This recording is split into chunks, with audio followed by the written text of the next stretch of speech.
தற்போதைய அண்மை செய்தி. புத்தாண்டை முன்னிட்டு சென்னை கிழக்கு கடற்கரை சாலையில் பாதுகாப்பு பணியில் போலீசார் தீவிரமாக ஈடுபட்டு வருகின்றனர். திருவான்மையூர் முதல் அக்கரை சாலை வரை பேரிகார்டுகள் அமைத்து நீலாங்கரை போலீசார் பாதுகாப்பு பணியில் ஈடுபட்டு வருகின்றனர். கூடுதல் விவரங்களை செய்தியாளர் சக்திவேல் வழங்க கேட்கலாம். வணக்கம் சக்திவேல், கூடுதல் விவரங்கள்.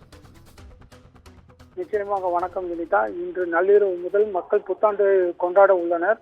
சென்னை கிழக்கு கடற்கரை சாலையில் புத்தாண்டையொட்டி திருவான்மையூர் முதல் அக்கரை சாலை வரை நீலாங்கரை போலீசார் பேரிகேடுகளை அமைத்து வருகின்றனர். புத்தாண்டு கொண்டாட வருவோரின் எண்ணிக்கை கிழக்கு கடற்கரை சாலை பகுதியில் அதிகமாக காணப்படும் என்பதால் போலீசார் பாதுகாப்பு பணிகளில் மும்முரமாக ஈடுபட்டு வருகின்றனர்.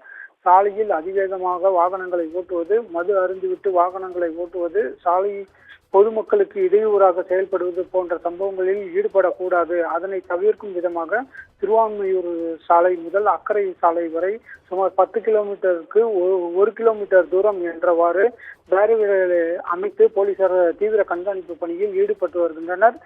இது போன்ற சாலைகளில் அதிகமாக வருவோரை கண்காணிக்கவும் சிசிடிவி கேமராக்கள் அமைக்கும் பணியும் நடைபெற்று வருகிறது.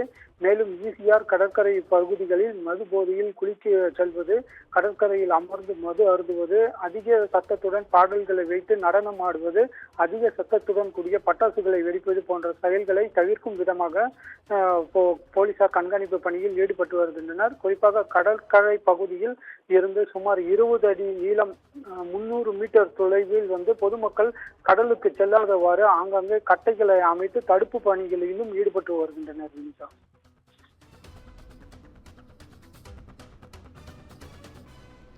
விவரங்களுக்கு நன்றி சக்திவேல்.